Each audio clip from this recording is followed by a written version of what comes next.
அவருடைய நாலேஜை குறித்து, அவருடைய அறிவை குறித்து எல்லாரும் ஆச்சரியப்படுறாங்க. என்னடா இது, யாருடைய மகன்டா இவ்வளோ பேசுறான் பாருங்க.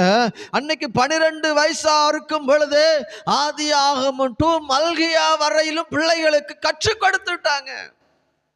இன்னைக்கு நீங்களும் நானும் என்னையா கற்றுக் கொடுத்துருக்குறோம்? பிள்ளை சரியில்லை, பிள்ளை சரியில்லை, பிள்ளை ஒழுக்கம் இல்லை, பிள்ளை ஜெபம் இல்லை, பிள்ளை பைபிள் படிக்கல, பிள்ளை அது செய்யலை இது செய்யலைன்னு இன்னைக்கு கம்ப்ளைண்ட் சொல்றீங்களே. நீங்க எதை குறித்து நீங்க பார்க்குறீங்கப்பா? 12 வயது நிறைந்த இயேசு கிறிஸ்துவுக்குள்ள ஆதியாகமத்தின் முதல் வெளிப்படுத்துதல் வரையிலும் கற்றுக் கொடுத்திருக்கிறார்களே.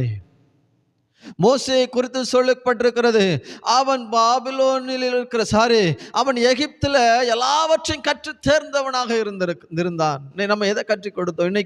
இன்னைக்கு அன்பான தேவனுடைய பிள்ளைகளை இதை நம்ம இழந்துட்டோம். பிள்ளைகளுக்கு கற்றுக் கொடுக்கிறத இழந்துட்டோம். இன்னைக்கு பிள்ளைகளுக்கு கதையா சொல்லி கொடுக்கிறத இழந்து